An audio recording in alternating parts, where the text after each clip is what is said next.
But one more time for old time's sake, I'm going to clown one more time for when reputation is being Okay, tell me. New Year's Day.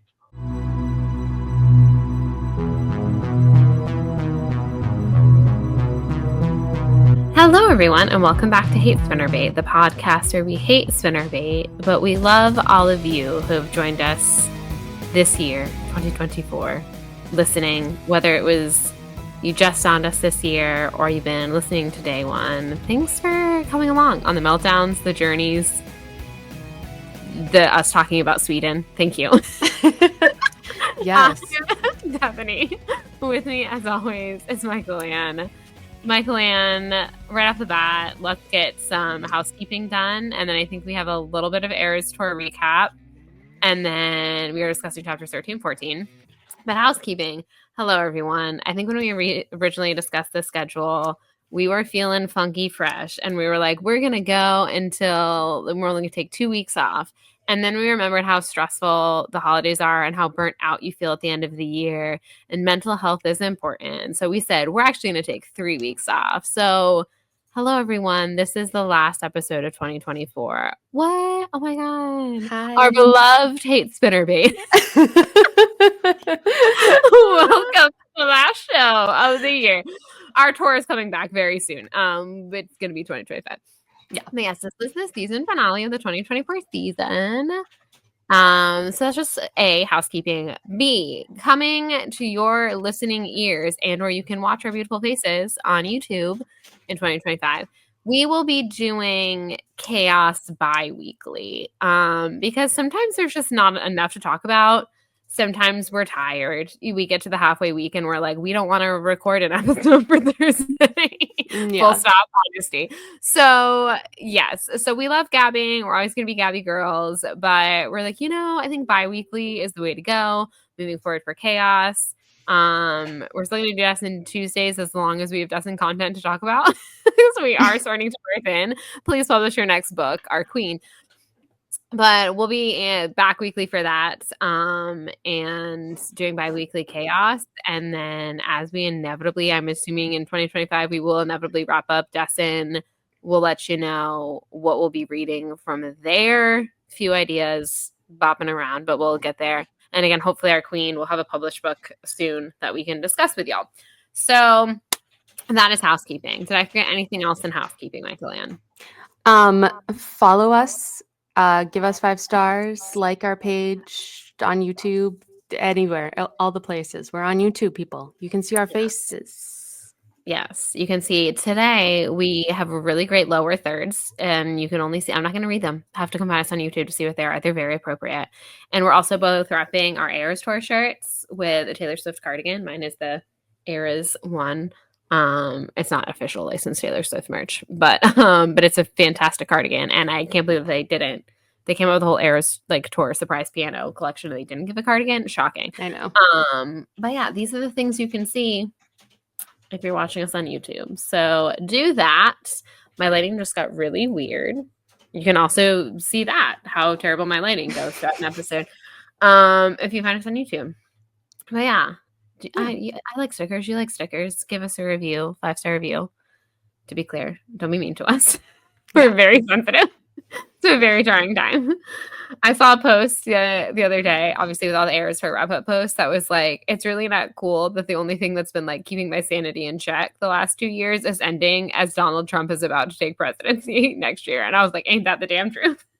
This has been my safe space bubble, and now I don't have it. But yes. Okay, so yeah, before we obviously are not finishing saying anything today. You will be coming back in the new year to read some more of that, so look forward to that. Now, before we do discuss that, any Eras Tour wrap-up thoughts that you have for us, Michael Ann? Well, I can't wait to see what she was filming all weekend. Also, I need to be honest. I need to speak my truth. Speak your truth. I haven't watched any clips from the last Eras Tour. I need you to sit in a little huddled ball this weekend. Find a comfy place on your couch with a blankie. Get some tea, cocoa, whatever your hot beverage of choice is, and watch some of it and just have a cathartic cry. Because I'm telling you, your soul will feel both sad yet replenished from the experience. I know. I have to watch it, but I'm so bad at endings. I used to be really obsessed with this show, Orphan Black. Never watched the last Yes. episode ever. Never watched the last season of Grace and Frankie. That's crazy. Wow, look at you. I know. You're like, I can't do it. If you don't watch it, then it's not officially over. Is that like what it's like? Yeah. I can respect that. I do. I might restart Orphan Black though, because it's been a while and that show's good. Have you ever seen Orphan Black? No, but I'm very aware of it. My friend of the show, Kristen, North Carolina Kristen, who was with us on the day that we met our queen, our girl Sarah D. That's weird. I'm never gonna say that again. But she was a big Orphan Black fan and kept being like, watch it. And this was during the era where we both would like pick shows to torture each other with. And by torture, I mean like in a good way. I was like, I watched this thing. I cried for 3 hours. You should watch it too. And we would. And I was like, I don't have the mental capacity. I don't think it's like super sad, but like I was like, I don't have the mental capacity for that right now. And so I just never watched it. And maybe on your rewatch, I'll do a first watch and we can discuss it, because it is always something I've meant to watch and I just have never gotten around to it. So New Year's resolution, watch Orphan Black. It's very uplifting. So you'll love it. That's on my radar. I love her final song. I know now, you guys, if you're on my YouTube, if you're on my YouTube, I own YouTube. If you're on now, if you're on YouTube, you can now get glimpses of my dogs in the background. Yes, and occasionally, like last week when Andrew just crawled to the door, and we're like, we can still see you. Yes, sometimes my dogs are on the floor. Sometimes my husband's on the floor. You never know what you might find. You never know. Both are quality content. And these are the things that you could see if you're on the YouTube. Yes, exactly. I don't know where my Wonder Woman pen went, y'all. And that was like my fidget of this episode, and I've lost it. Is it in your hand? This is Dustin from Stranger Things. So I was fidgeting with him, but she's in my lap. Okay. Because I just like the pointiness of her headband, and I've been like kind of just, I don't know, picking at that for some reason. Because it's grounding me apparently. But anywho, yes, I did watch it. I stayed up way too late. I'm also the type of person who, y'all, like when I get upset, I can't just like turn it off. And so I then had to sit there for like another 20 minutes after the show ended to like compose myself so I could shut off my brain to go to bed. And I was like, this is gonna be a real rough Monday. But I don't know how you did it. I was very tired. I went to bed pretty early on Monday night, but no regrets. I'm really happy that I stayed up and watched it. It was a moment in time and such an iconic part, obviously, of the last 2 years of our lives. And then like the next day, all these other things. Oh my God, I watched this thing and I told this girl at work, so I'm not going to tell you my thing because I know you'll cry. But it was the story of her and her dog in the Eras tour. And let me tell you, watch that on Monday, overtired, sobbed through that. Then was like telling someone at work and I made her cry just telling her. And I was like, I'm sorry, I shouldn't have told you. But it was like one of those things that like I witnessed it and I needed someone else to know. And then I was like, I'm so sorry, I should not have told you that. So I won't tell anyone else this. Die? Yes, but not obviously while she was at the Eras. Well, I guess it could have been while she was at the Eras tour, but do you want me to tell you? It's very sad. Yes. Now I need to know. I need to know. Okay, so all these people were doing their like thank you to the Eras tour posts. Obviously, like this weekend, Monday, whatever. I was watching all these things, and this one just really got me because obviously being a dog mom, she posted about how like she was someone who like most of us watched a lot of the live streams. She had this dog. I think her name was Bella. And she started picking up Bella during Enchanted and like dancing with her, like the background dancers kind of dance with each other during Enchanted. And then, of course, this past summer, her dog unfortunately got diagnosed with cancer. They had a few more happy months, and she's like, we tried to get as many live streams and as dances as we could. And then they literally show a clip of her at the vet's office dancing with Bella one more time before Bella goes to her final resting place while the song Enchanted is playing in the background, and was like, thank you so much. Like the Eras tour, like really like mean so much to me because of that. And I'm just like ugly sobbing. It is the saddest thing I've ever seen. And I like every time I talk about it, like I get chills. Like I was telling this girl at work the other day, and I like if she was tear, like she literally like perfect little teardrop fell because it's sad. And I'm like getting chills, and then she's crying and I'm crying, and I'm like, I don't know why I told you this. I'm so sorry, but like I had to share it with someone. And yeah, like it just gets me in my feels every time. And I was like, oh my God. And it was a really beautifully well done, thing. And it's very beautiful. It's very sad, but like it's one of those like bittersweet things where you're like, that's so beautiful, and like what a beautiful like memory she has with her dog, and she'll always have that, and how much the Air Star obviously meant to her. So it was very lovely. Lots of just great stories like that, obviously the last 2 days, and that's been really nice.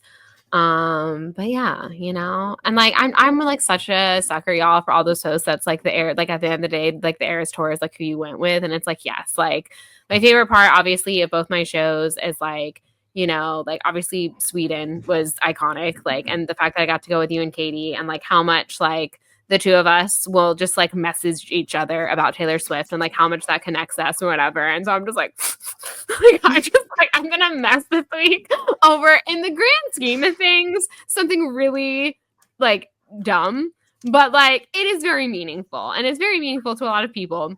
And I just think it's beautiful.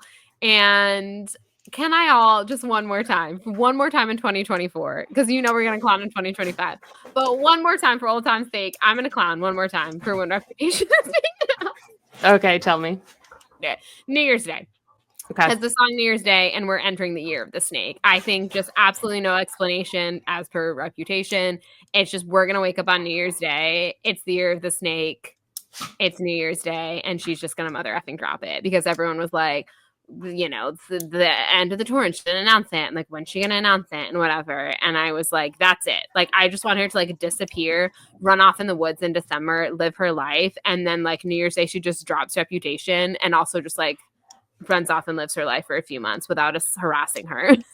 Yes. And then she can like come back into society and like rule the world again. But yeah, that's what I want. I love that.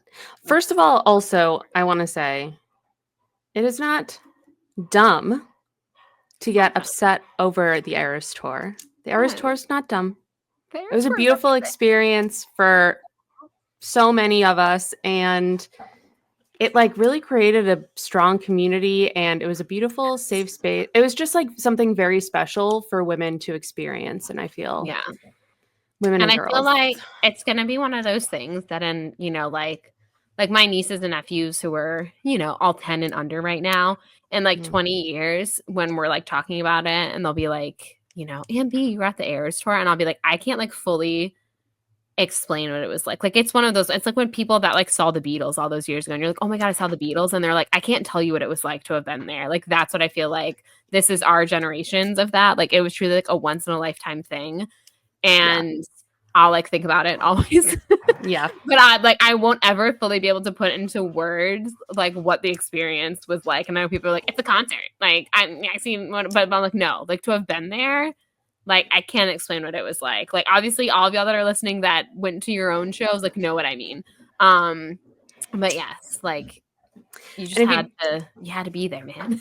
If you didn't go to the shows and you just watched the live streams, I feel like that's special as well. I feel like I feel like you get it. Like you were part of it. Like the live stream thing. And that's another thing. Like there's no other, like, yes, I understand people are like going live for other concerts, but like it was such a community, just the live streams and like people playing Mastermind and all of that. And that's another thing that like I feel like you won't be able to explain to people in 20, 30 years. Like, yeah, we all like got together every weekend and like hypothesized about what surprise song was gonna be and what outfit combo she was wearing. And we all just watched these same grainy live streams and like talk to each other about it. And it was beautiful. And people will be like, what? That's like, y'all did. Yes, every week.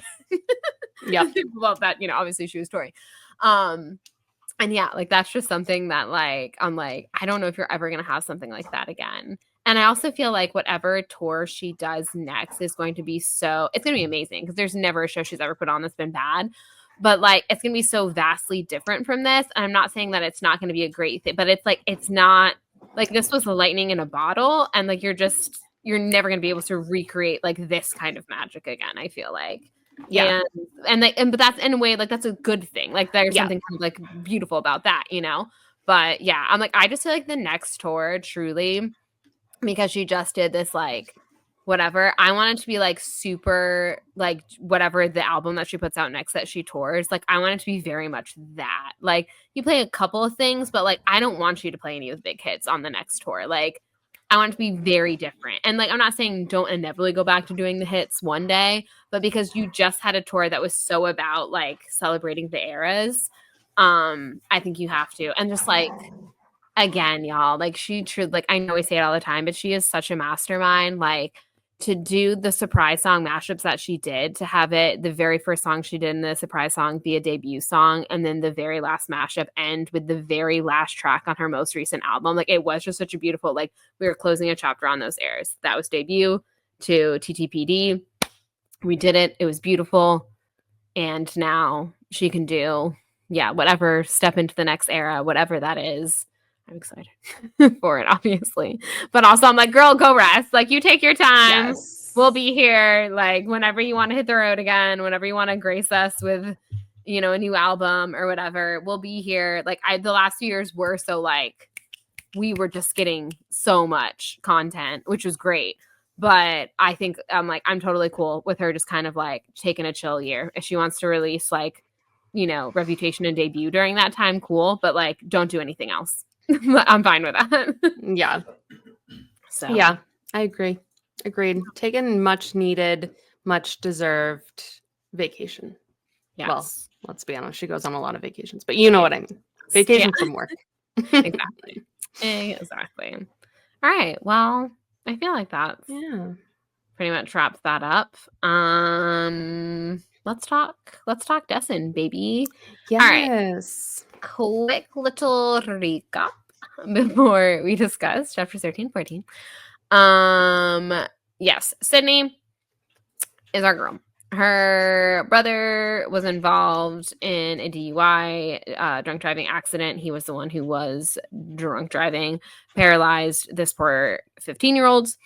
And he obviously is now in prison for that. Mom is like hella obsessed. And in recent chapters, he basically got his like visitation rights revoked, and so mom was like very like thinking it was the PTA's high school and was like, I need answers and then we have rights, and was getting like this advocate involved and the lawyer involved and this and the other thing. Meanwhile, our girl is finally like getting some much needed like community. Speaking of community, with the Chatham family, mom's great, Layla's wonderful, Mag is a little cutie, so we love him, he's a real sweetheart. All that's going great. She just had like this like magical, basically like sleepover at their house, full of people, energy, vibes. And Ames is a creepy McCreeperston. Anything that I missed? I feel like that sums up pretty much what we've read so far. I think that sums it up. It does it. All right. Yes. Wonderful. Okay. Chapter 13. Hit it. It opens up with her saying that she thought she dodged a bullet at family day, but she didn't really, because they're all going to go to see Peyton because he's graduating from some class and they're giving him some sort of certificate or something. Yes.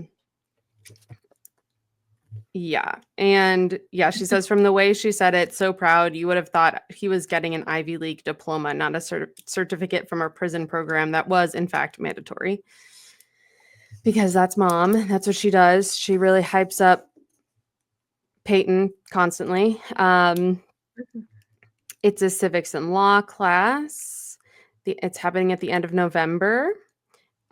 She tries to get out of it immediately. She's like, I have to go to school. And she's like, well, this is important, so you're going to miss a day. End of discussion. There's nothing about that that's going to change. Plans were made, 2 hotel rooms booked, one for her and her mom and one for her dad and Ames. Of course he's coming. It's so weird. And like, doesn't her brother think it's weird? Like, isn't he like, bro, why are you always at my house? Like, dude, could you like get your own family? Right. Like, what's going on here? Disturbing. Her mother like got into her mother mode and reached out to other families with graduates, as she's calling them, which is a lot, to coordinate a potluck and a little dessert area, and she's loving it. So she is so busy, she's not paying attention to Sydney at all, but Sydney is fine with that. So then we find out that Layla is not great at school. She doesn't like school. She doesn't like doing it. She's just like, no, thank you. She needed at least 2 or 3 yum-yums to get it done. And they're talking about the class that he took, and she's like, if going to school was the only activity I was allowed, I'd probably love it. And Sydney says, I raise an eyebrow at her, and Layla says, okay, maybe not. So then they get distracted and they go to Super Thrift, and this is tough. This is tough. Oh, yes, this is, yeah. So she's like, okay, well, we're going to go to Super Thrift, but only for 10 minutes. Then you have to come back here and do your homework. So she talks about how, she comes from money, so she didn't really thrift that much. But Layla is like an expert, and she always found the best stuff, and she was always able to find the perfect stuff for Sydney as well. She talks about how her mom was a bargain hunter, and she did this all the time, and she went to yard sales every weekend, and she was like big on that, which is fun. I used to go to yard sales with my mom, like drive around, and that was nice. I don't do that anymore. I know. I feel like yard sales obviously still exist, but I feel like I don't see them like as part of, like, I'm like used to stick little signs like this way to the yard sale. Yeah. And so, yeah. Bring back yard sales, people. Bring back yard sales. Yeah, she said she didn't realize how much of Layla's stuff was secondhand, but then she saw her closet for the first time, and she was like, it's meticulously organized, and it's a source of pride. She like knows where she got every single item of clothing, how much it was. She's like, this is the bargain. She has these Courtney Amanda jeans from Thrift World. So amazing. We love that. Yes. We love an environmentally conscious queen and a budget queen. You know? Yes, you go, girl. You get your secondhand stuff. I know. I love it. So yeah, all of her clothes had an origin story. Like, she really like romanticizes her life, if you will. Which I love. Yes. And Sydney says that this is one more way she aspired to be like Layla. Layla didn't seem bothered by like Sydney's wealth at all, and she was just like, it's just how it is. Like right. So she's like timing her. She's like 6 minutes, and she goes back to where the shoes are, just to kind of browse. And she finds this like really strange wall that's just full of galoshes, and they're all mixed matched, and they're all different sizes, and there's like a ton of them. And she's like, who has this many kids? Like, what is this coming from? And so she's staring at these boots, thinking about that. And then she hears a boy say, man, that's a lot of boots, huh?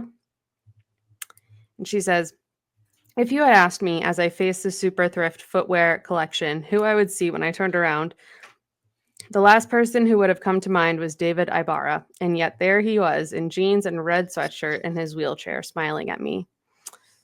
So she panics. She goes deaf. She's just standing there open-mouthed. And like, can you imagine? Like, this person she has been basically nonstop thinking about since her brother hit him, and been feeling this immense guilt, is just standing and for like just having a casual, has no idea who you are, and you very much know who he is. Like, I know. When I read this, I literally like gasped when she was like standing. I was like, I know. Like, I really want such a moment. What's gonna happen? What is this exchange gonna be? Um, yeah, it was intense. He said, "Man, what's with all the boots?" Oh no, Layla says that walking over, "Man, what's with all the boots?" David Ibarra is like, "That's what I was saying."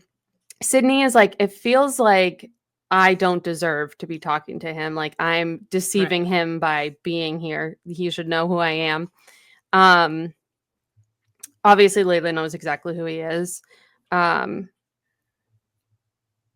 she David Ibarra is like, "Guess it means there's a bunch of kids out there who are gonna have wet feet next time it rains." And Layla is like, "When I see stuff like this, I want to buy it just for the story." And David Ibarra is like, "Not me. No, thank you." And then he leaves with his cousin and or his brother. He calls him I'm brother, but I think not it's his sure. cousin.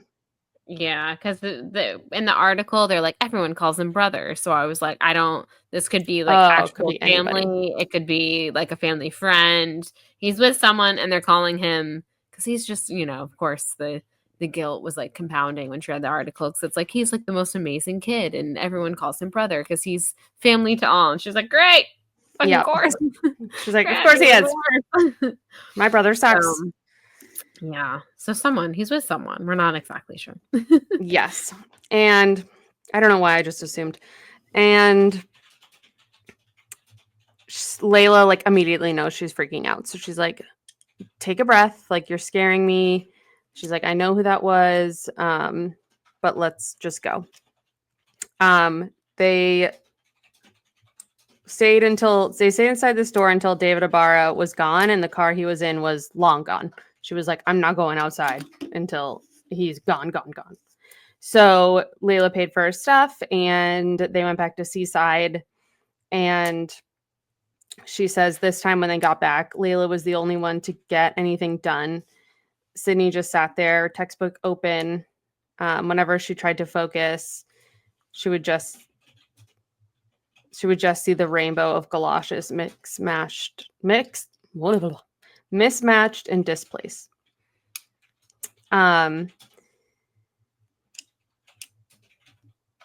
So then when she's leaving, she didn't even realize she like dropped all the clothes that she was holding at Super Thrift, but Layla got them and purchased them for her and just didn't want to say anything or just didn't say anything. And she says, "I didn't want to be rude, so I took the things, pushing them deep into my closet once I was home. I knew my mom, in her donating mode, would eventually find them and ask if they were important. I'd have to tell her yes. Like so much else, even if I wanted to be rid of them, they were now with me for good." I love that line. That Me is a too. perfect line. And it makes like perfect sense. Like she can never wear these clothes, obviously. Like they are Yeah. like tarnished in her mind, but you also can't ever get rid of them. Like, yep, they live forever in her closet now. Like that's just Yep. it just is. Yep. It just is. Ugh, so good. So good. Like, dang. Sarah, you've done Sarah, it again. you've done it again. So then, a little while later, Layla comes up with this idea that she wants them to become delivery drivers together, like both of them. Girls delivering in pairs. I was like, I get it. I get what she's going at. That is pretty clever. Yes. She's like really serious about this. She's like, "Picture it, a market niche will establish a specific visual brand of customer service." And she's recently read a small business marketing book. Obviously. And Mac is like, "No, thank you. It's not safe, not a good idea." And she's like, "But they'll be together. But we'll be together and we'll leave you to the runs in the sketchy neighborhoods." And he's like, "What if all the calls are from bad neighborhoods?" And then she said, "Then we'll probably need to rethink our marketing, wouldn't you say?" Which is kind of funny. And you said you said yourself deliveries are up. So she's like, "Deliveries are up. Like, let's keep it in the family. Let's do it." Layla's like, "I need to start getting more experience if I'm going to do it full time after I graduate." And Mac's like, "Well, that's not happening." And she's like, "Well, it should be. A girl can't move into a leadership position. What do you think?" And their dad is like, "I thought we were talking about delivering pizza." So anyway, this goes on, and they do decide that Mr. Chatham does decide that they can do some runs to residential areas on weekends during the daytime, but not in evenings and no apartment complexes. Very fair. Very fair. Yeah, I think that's I like fair. it. I like see now this dad is keeping his daughter safe from predators. Yes. And we appreciate that wholeheartedly. Mhm. That's what you're supposed to do. Yeah. is That's big up Yeah. on that. Not big have up them on sleep over in their house. that. So, she's so excited. Layla's so excited, and Mac's gonna train them. And Sydney didn't even like know she was signing up for this, but she's like, you know what? Whatever. I'm into it. Yeah. She's like, and I guess I'm delivering pizzas now. Cool. Yep. But she was surprised at how much she enjoyed it. She really liked, since the night I'd stayed over, we'd definitely been more friendly with each other, her and Mac. Although she could sense that it was important to keep their distance when they were around Layla because of how angrily she talked about Kimmy Crandall dating him and dumping him. And so she's worried about losing that friendship. Layla gets bored immediately when he's going over the safety procedures, but Sydney's into it. She's like, I'm intrigued by this whole idea of the delivery business. There was something about going up to strangers' houses, getting a glimpse of another place and the lives within it that appealed to me. Maybe it was because I felt that for so long people had been outside my family peering in. It was nice for once to be on the other side of things. I like Which that. I can understand. Yeah. Yeah. I think that makes total sense to me. Mm-hmm. I look in people's windows.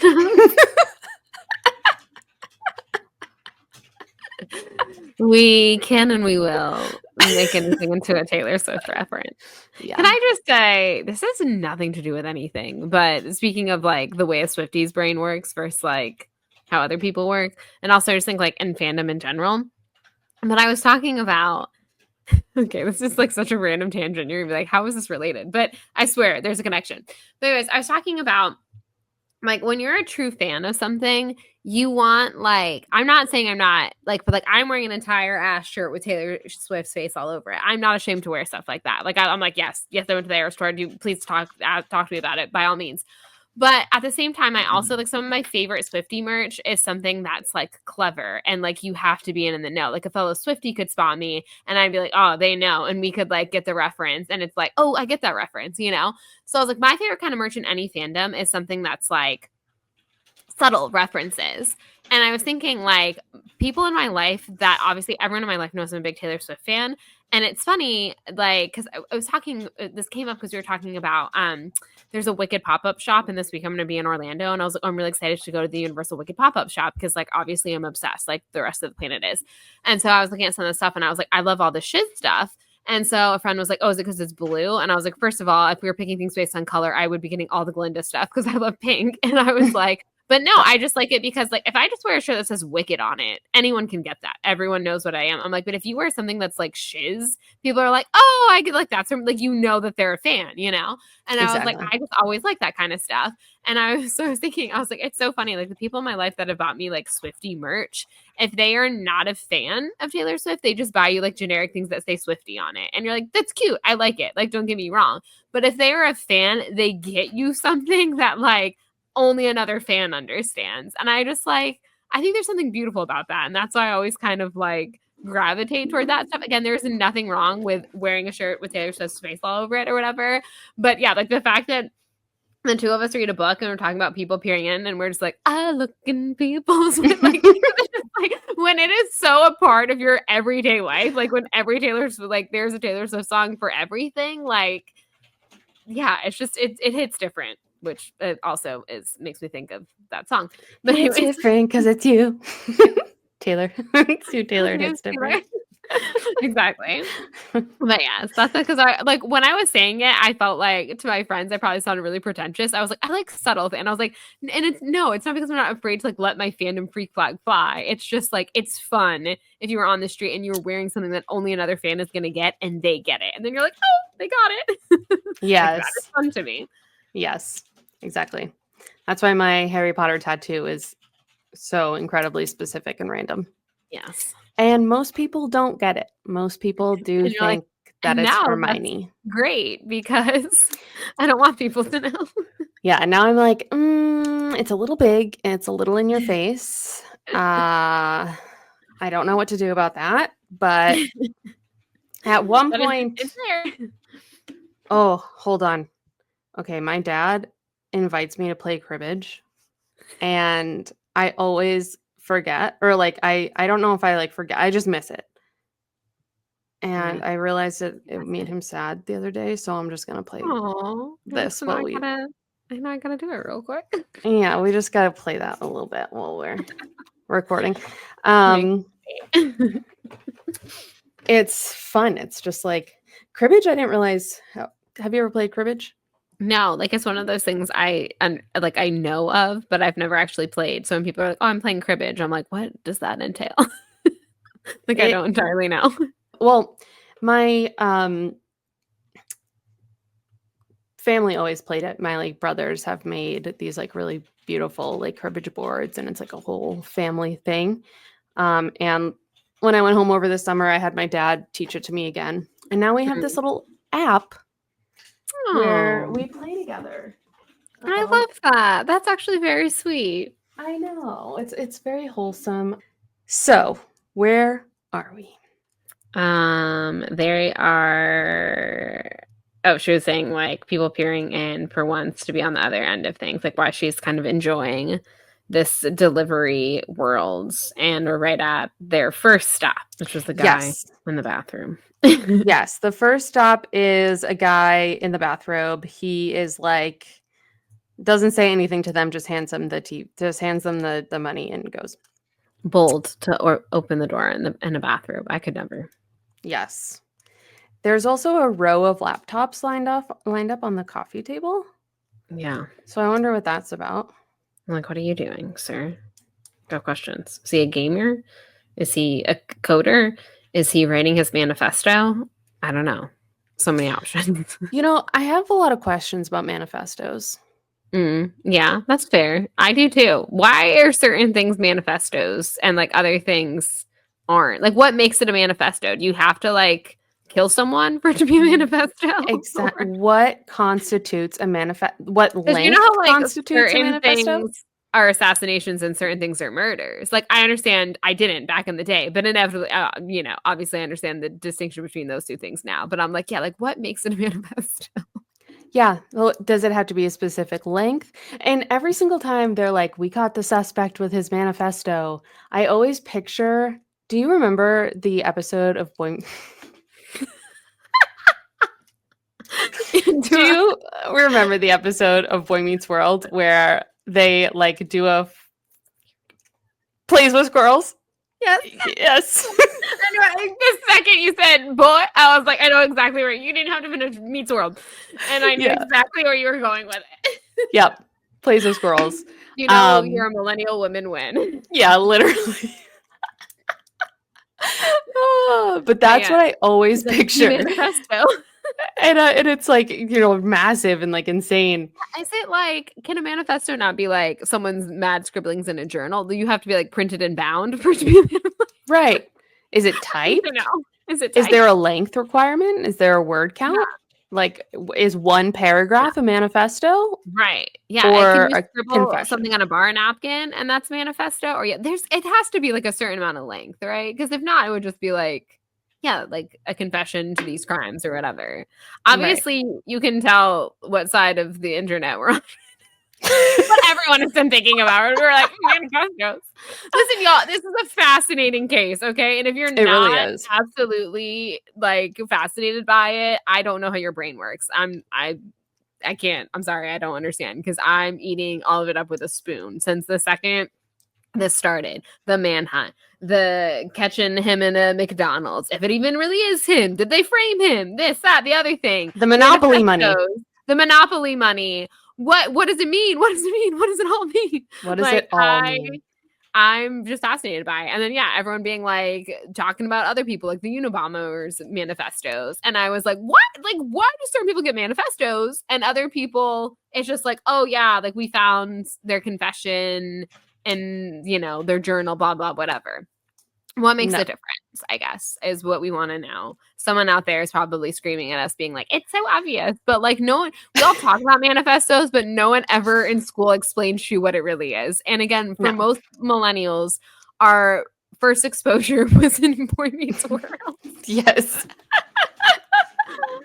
My manifesto. So don't ask us. We don't know. Oh, let me text Pa really quick, just so he doesn't think I ignored him. He didn't join the game. He invited you and then he didn't join. Yeah. You know what's in my manifesto?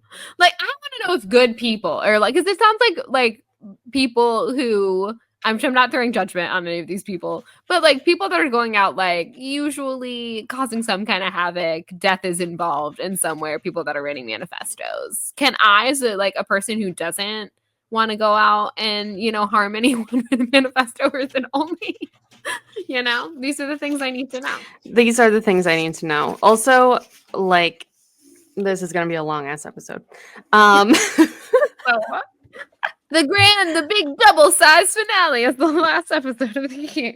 Bing, bang, boom, badam, boom. Okay, let me shut this back off in case he's like, oh, I'm back. Okay. Things people didn't know we would be discussing tonight. Cribbage and manifesto. And yet, here we are. Oh. So, the next stop, they interrupted a teenage Bible study. They asked if they wanted to join them for a slice and some testimony. They said no.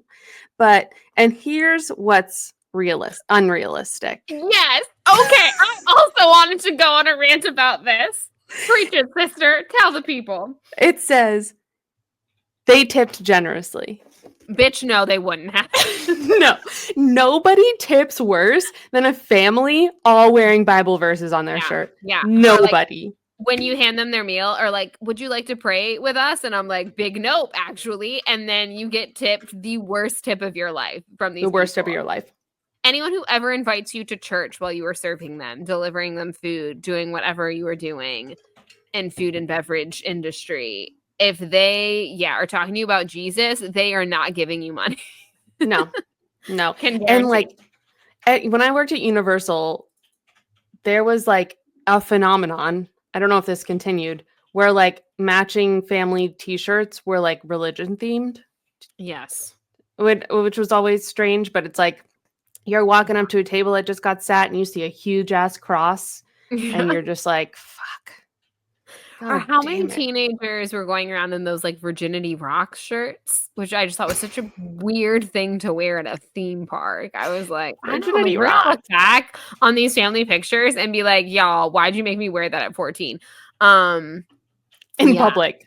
In public. The amount I saw, literally, y'all, for like a 2-year span at Universal, I was like, you're not in public with that, like hundreds of thousands of other people today wearing a Virginity Rocks shirt. Okay. All right. Respect.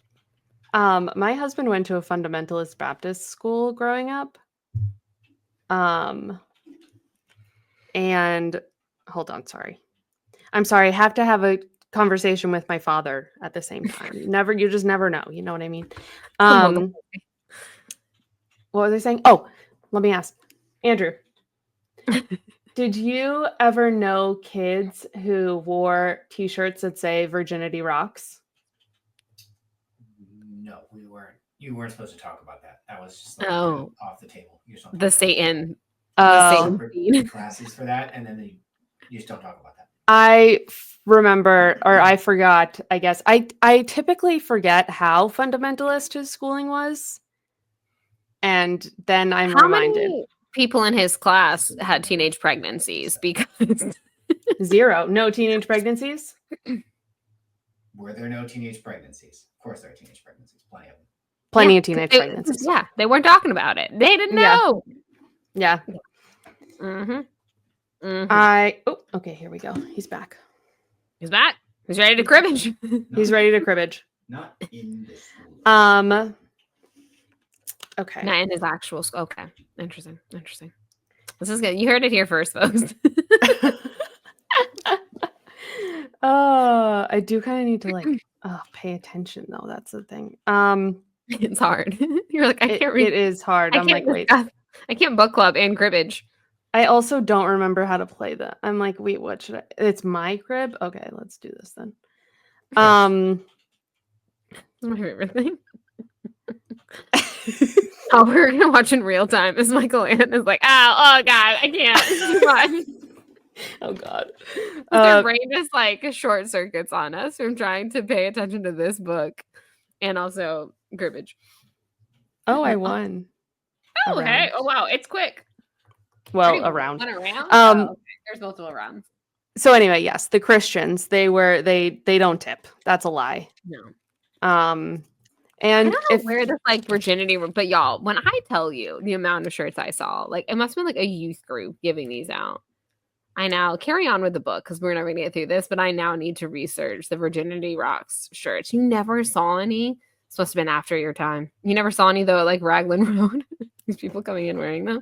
No, I definitely have seen the Virginity Rock shirts, I feel like. Yeah. But like I've got to know like where did this start, you know? Oh, I won this round, y'all. Oh, apparently it was started by a YouTube star. This guy Danny Duncan came up with it. Oh, I think I knew that. Is he like, I'm assuming he's some kind of Christian YouTuber, but I don't know his situation. But I like that, like, that's the merch that he sold. On the other hand, we're gonna sell merch one day that says Vagina Christmas. So, we're clearly on opposite ends of the spectrum. Oh my god. That is the origins, apparently. Whoever you are, Danny Duncan. In your Virginity Rock shirts. Good for you, buddy. Good for you. So, next up, Teenage Bible. So then we did the Walker Hotel. Somebody had to come downstairs and get that. So Mac is like, you know, apparently he says it's a good, like they did good. Mac must have put a good spin on the experience because we were allowed to go ahead with our trial run that weekend. So on Saturday after 11:30, Layla and I stood in the parking lot waiting for him to bring out a magnetic sign for my car from the office. 10 minutes later, he had still not emerged. And so she's like, he'll do anything to keep me from cutting into his tip profits.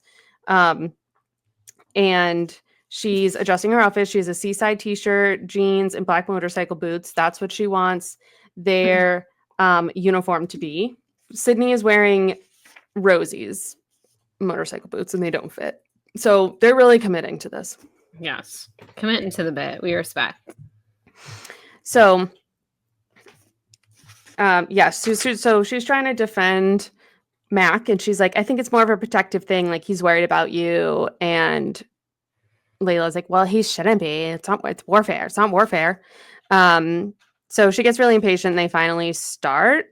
She's like being one of those people who's like looking at her wrist, like, hello, it's taking forever. And so he's like, you're not even wearing a watch. Like, what are you doing? Like when he comes out, like they're just being very like sibling fans, essentially. Yeah. Is the vibe.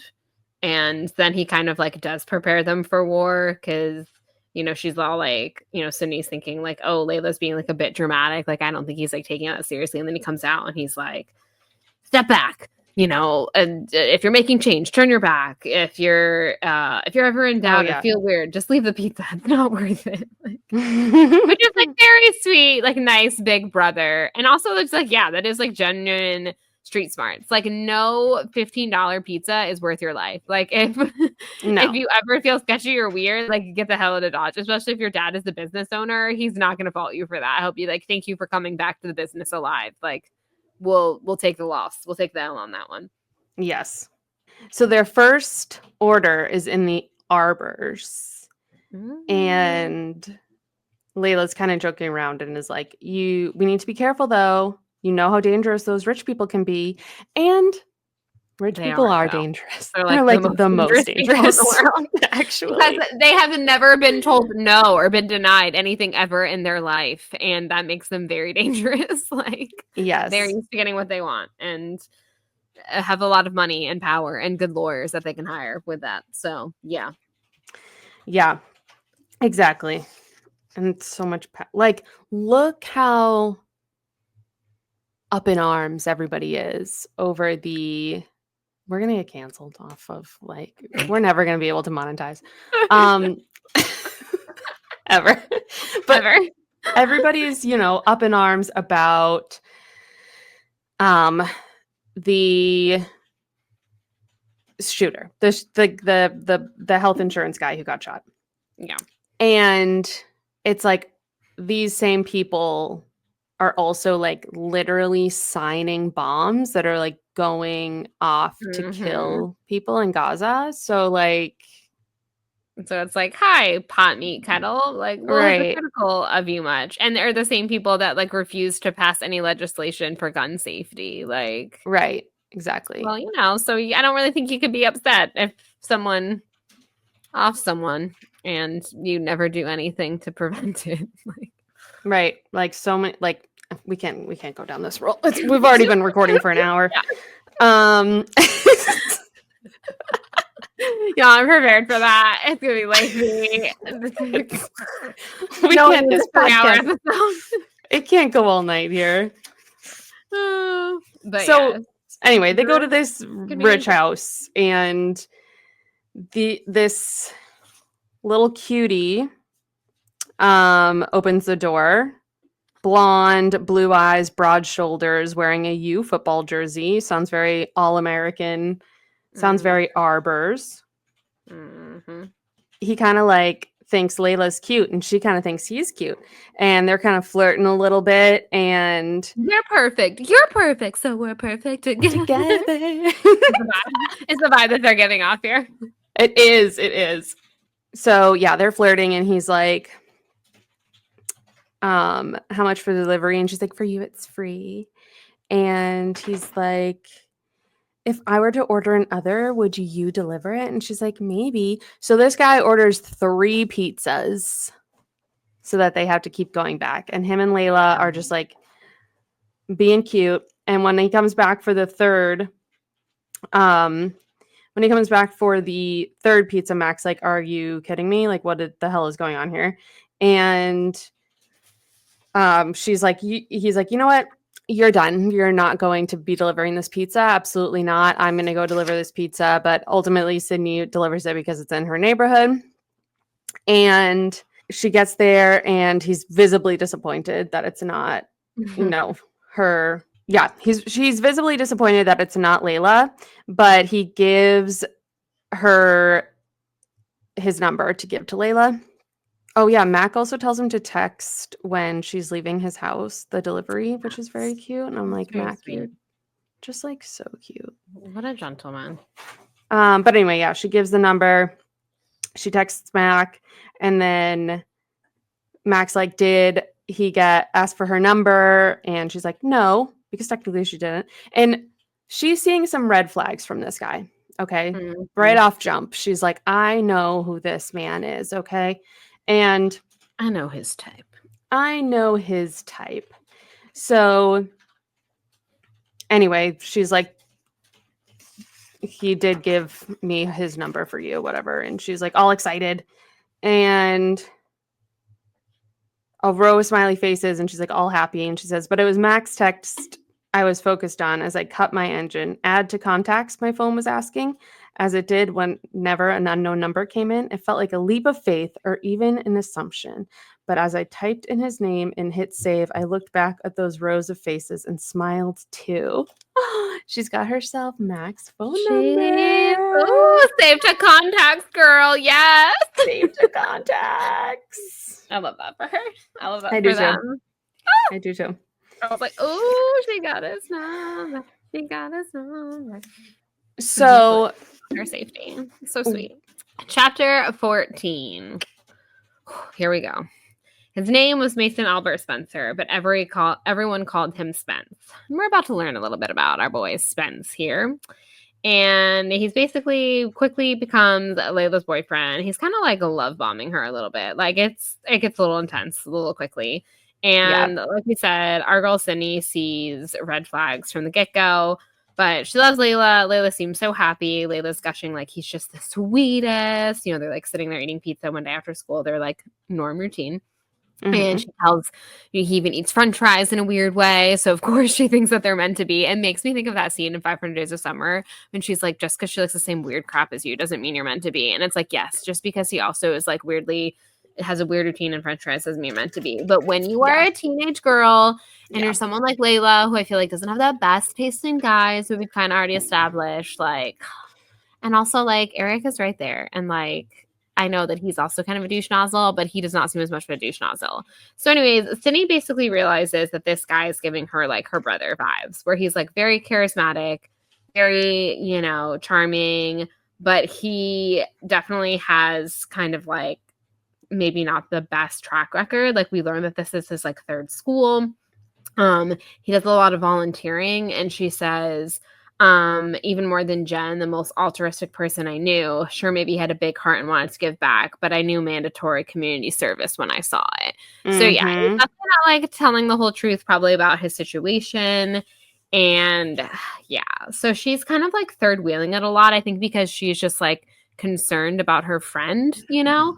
And she's like, I could kind of tell that they like wanted some alone time, but I was going to make her spell it out to me. Like I wasn't just going to give in because yeah, things aren't like looking great. And she's not even like really told Mac or her dad or anyone since, hold on, Mike is texting me. I do just want to say one thing when you check that. The fact that Layla can read him like a book and she knows that he's full of shit is like another, I think it can be considered like another way to show how they're in different classes, you know, like socially or economically. Right. Because she's like this perfect little white boy and I know what he's doing. I know what this is, but Layla doesn't have a lot of experience with those kinds of guys. So she's like kind of charmed by him. Yeah, and so she's charmed. I get it. But I'm like, Layla, you're so much better than this boy. Like, this boy is so not worth your time. But yeah. So they're kind of just like, and basically she finally does, like, she said she wanted like Layla to like spell it out for her. So she says like at lunch, she's like, we just like want to get to know each other like alone. And so the boys are like fighting over the band name as per usual. And she's like, like if I just like, since he lives in the Arbors and you live in the Arbors, if I went home with you every once in a while. And Sydney doesn't like this because she's like, you want me to lie to Mac? Like I'm saying they're coming to me, but like, Mac's gonna pick you up from there, but you're not really there. And she's like, no, like it's not lying. Like I'll be at your house, just like not the entire time. So she says the first time everything went according to plan. They do go back to her house after school. She says that her mom like immediately goes back into like snack and school day summary mode, which is like, okay, I guess like having someone else come over is kind of like snapped her mom out of it a little bit, which nice, I guess. And then she like goes off to her war room to do stuff for the Lincoln graduation. And they are like, oh, we're gonna go like walk the neighborhood, and she goes to meet up with Spence. So she tells her, like we'll meet in an hour, and she's like, yep, awesome. And Layla's like so happy, and so she's like going along with it, even though like he kind of gives her the ick, and the whole situation she just feels wrong about. But yeah, like everything goes according to plan. Mac comes and gets her. Happy days. The second time does not. She says two things happened. Layla was late and Max showed up unexpectedly. So she's sitting out on the curb and she's stressing, y'all. Like she is stressing. He shows up and he's like, hey, what are you doing? And she's like, this was a fair question. Unfortunately, I did not have an answer. Just sitting, I said, waiting. Something about that line was like so comedic gold for me. Like I could just, she's like, sitting here waiting. And so it's like 4. And she's like, Layla. And he knows, like he immediately knows. He's like, she's with that guy, and she's like, oh God, like, I'm so sorry. And she's like, you knew? And he's like, please, you guys are not that stealth. And so she's like, hey. And then I like this too. He's like, wait, you want to be a good liar? Like, yeah. Like, she's like, okay, fair point. Touche. So, she's like, he really likes him. I also think this is really sweet of him. He says, she must if she's leaving you sitting here all alone. Mac, was like, oh my God, stop. So he has to run a delivery. He's like, want to come? She's clearly not here. I have to go do this, like, whatever. So she's like, bet, let's go. And so she texts Layla and she's like, alert, alert, Mac has shown up. She tells her we're going for deliveries. Please still meet in the same spot, whatever. Obviously, Layla is stressing. She's like, shit, okay, yep, sorry. So they head out. And Layla, of course, is sorry. And our girl Sydney's like, I wasn't, because there I was in Mac's truck, and it's meant to be. And I felt like I belonged there. And we learn that he has like pliers, like dangling there to, like start up his car, his starter. And she's like, is your car broken? Is everything okay? And he's like, no, like it's an old truck. Like I fixed it to be that way.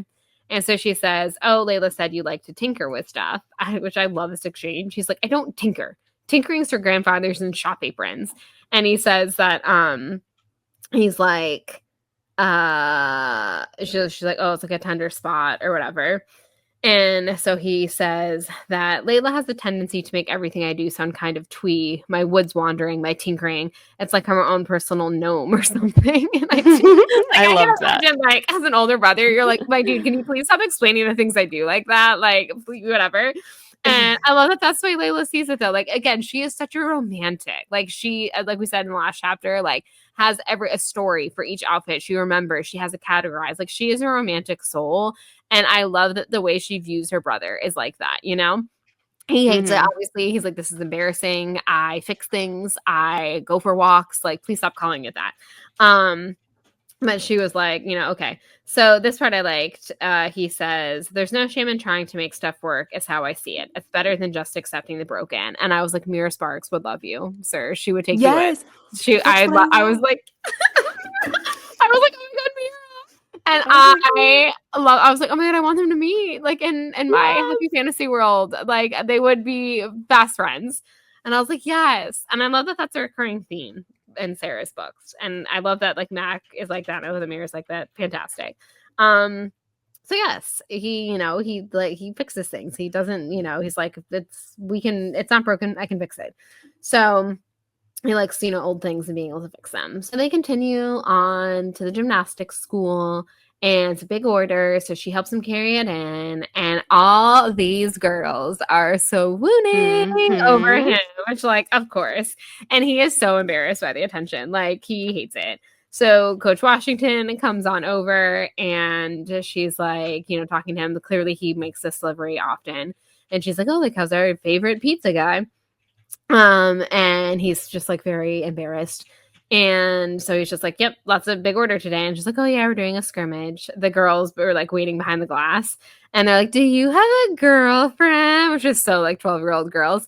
And because of course he's there with a girl. And of course Sydney like steps in and tries to get him out of the embarrassing situation. And she's like, no, I'm gonna play in training.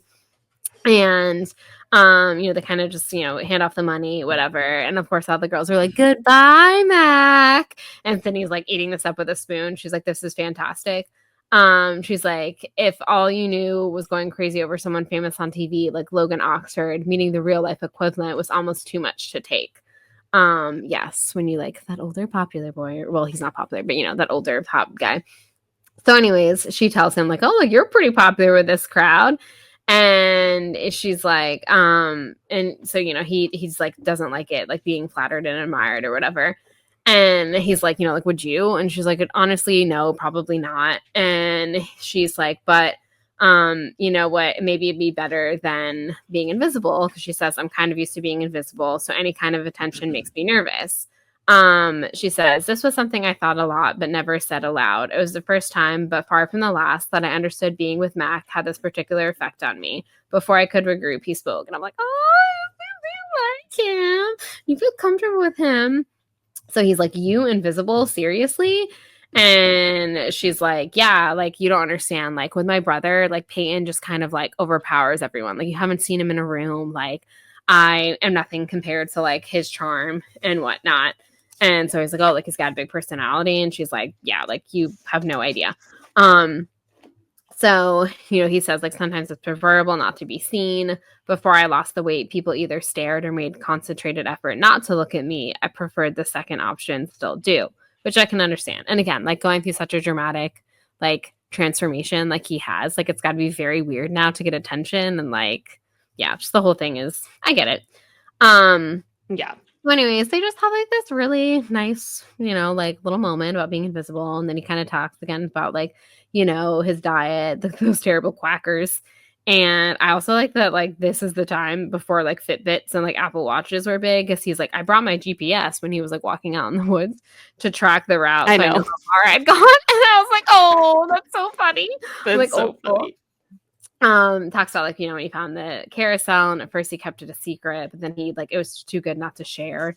And Sydney's thinking like, oh, like what that must be like having good secrets, you know?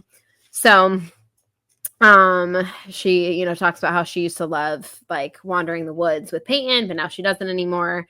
And she's like, it feels different now, scarier, which I was like, yeah, because now you're a female walking by yourself. I too would feel that way. Yeah. And so she's like, you know, maybe I need a patron saint of wanderers or woods. And he says, I'm sure they exist. They have like one for everything. His mom is like really into it, obviously, which is how he got his pendant originally. And so anyway, so they he says that, you know, he's personally not wholly convinced, but he's sure that it can't hurt. So, you know, he keeps it on. And again, it's the reminder and all that jazz. But she's like, yeah, like, I'm sure, you know, it can't. So anyways, they head back to the meeting spot. Layla is there, or not quite there. She hasn't shown up yet. So again, they're just like having this little moment in the car. She's all like, thank you so much for bringing me along. Like, honestly. And he's like, you like this? Like, you like delivering pizza? And so she kind of tells him, you know, about how she likes looking at people's window, about, you know, what it means to her. And she's like, you probably think I'm crazy, drawing some deep symbolism from a pizza delivery. And he's like, yeah, actually, kind of. And he's like, no, but, you know, like, it makes sense. And, you know, I like it. And so, you know, she's kind of embarrassed.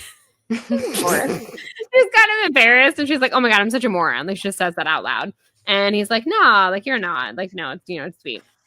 So they have this little moment, and she's like, for a moment, we just looked at each other. It was late afternoon in the fall. The sky, the pretty pink you only see right before sunset, like the day is taking a bow. I was in a new place with someone that I didn't know that well, and yet it felt like the most natural thing in the world, another groove already worn. To lean forward as he did until they were face to face, his fingers still gripping my arm. Then Spence and Layla walked out. Dang it. They were about to have a moment. Mm-hmm. So they immediately jump back, Avi. And like, honestly, Sydney's kind of stressed because she's like, oh my God, what did Layla see? Like, I hope she's not mad. And Layla's like so in her own mind, like in her own problems right now, that she's like, hey, I'm sorry. So Spence tries to come up and you know, charm, you know, meeting the brother. He's like, you must be Mac. Mac's not having it. And Layla points out, like, it's not his fault that I lied, you know, whatever. And so, you know, she's like, fine, I'll bring him by Seaside tomorrow to introduce him to Dad. Like, will that make you happy? And he's like, not about me. Like, let's go. Wrap it up. We have to go. Mom's waiting. So she's like, let me just say goodbye. They go over, have their little like Mac moment. And Sydney's like, you know, I should go home too. And he's like, oh, like, you want to ride? And she's like, no, it's just a blog. Like, I can make it. And then y'all, done the sweetest shit ever. That's so good. I love it. He's like, you know, anytime. So he goes, hey, Sydney. She's like, yeah. And he says, you had on a shirt with mushrooms on it, and your hair was pulled back, silver earrings, pepperoni slice, and no lollipop. So she just looks at him, kind of confused. And he's like, the first time you came into Seaside, you weren't invisible, not to me, just so you know. Yeah. They're in love. They're in love. That is the sweetest. And then they part ways. And that is where we leave you, with that swoon-worthy moment to savor over this holiday break. And we will jump into chapter 15 in the new year. Yes. But like, young love. That scene is another I am a millennial woman moment. Reminds me of one of my favorite scenes in Dawson's Creek of all time, which is in season 3, when like Pacey and Joey are finally becoming the thing. And she's talking about this like bracelet that she lost, or like whatever. And he tells her, she's like, oh, you probably know. He's like, no, you told me. And he like tells her exactly remember. And he tells her, he's like, I remember everything. And I'm just like, shut the front door. And that is very reminiscent of this. The fact that he like remembers, he remembers what earrings should. Teenage boys are terrible with that kind of stuff. They don't know what gold is. They don't know what silver earrings are. And he can tell her that she was wearing silver earrings. She walked into Seaside, y'all, and completely like shook him to the very core. That's love. That's beautiful. It is beautiful, and I love it. So good. Okay. Everyone, once again, thank you for joining us here in this 2024 season of 8 Spinnermate, I guess. I like to think of each year as like seasons. We'll be back, like I said, to read Saint Anything, do Bi-Weekly Chaos. We're going to be talking decoms. We will still be talking Taylor Swift, I'm certain of it. Any other random things that come into our mind. But thank you. I know this year was a little hectic with the schedule. We had to take a few more hiatuses than we originally planned, but life is like that sometimes. And thank you for bearing with us as we navigate life. Hopefully we should be back on a much more regularly scheduled programming for 2025. Hopefully some exciting things abound. This year was a little crazy. Obviously, the end of the year didn't go the way we wanted it to in certain ways. But I'm still just very, I literally every week, even though sometimes I'm tired and whatever, I love sitting down, obviously, and talking with Michael Ann. I love hearing from all of you guys. I love escaping into these books or these silly Disney Channel movies or whatever it is that we're doing. And I think we're all really going to need that in 2025. So if you would like to come and be part of our community and be part of hopefully a little weekly dose of happy, we would love to see you in the new year. But till then, of course, take care of yourselves. Happy Vagina Christmas, Vagina Hanukkah, Vagina whatever holiday you celebrate. And we will talk with you all very soon. Yes. Take care of yourselves. Bye. Hopefully when we come back, reputation has dropped. Okay, that's all for the clowning. Bye. Bye.